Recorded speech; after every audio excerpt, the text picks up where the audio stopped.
नाशिककरांसाठी आनंदाची बातमी. नाशिकच्या ओझर विमानतळावरून आता खऱ्या अर्थाने आंतरराष्ट्रीय विमानसेवा सुरू होणार आहे. 12 सप्टेंबर पासून नाशिक बंगळुरू विमानसेवा सुरू होत असून त्यास दिल्ली सेवाला जोडून दक्षिणेकडून आणि पूर्वेकडील देशांमध्ये आता नाशिककरांना सहज प्रवास करता येणार आहे. इंडिगो कडून आंतरराष्ट्रीय विमानसेवा कनेक्ट करून देण्यात आली आहे. बंगळुरूहून बाली, बँकॉक, कोलंबो, सिंगापूर या आंतरराष्ट्रीय शहरासाठी सेवा उपलब्ध असणार आहे. यासह दिल्लीहून अबुधाबी, अलमाटी, अम्स्टरडॅम, हाँगकाँग, दुबई यासह विविध शहरासाठी विमानसेवा उपलब्ध झालेल्या आहेत. सध्या विमान प्रवासाचा वेळ आणि कनेक्टेड सेवांसाठी आंतरराष्ट्रीय शहरांना जोडणारी सेवा ही महत्त्वाची ठरणार असल्याचं नाशिककरांकडून बोललं जाते.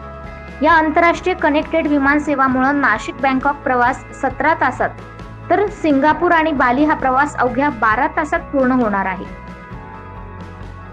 Bureau report 9 news Maharashtra.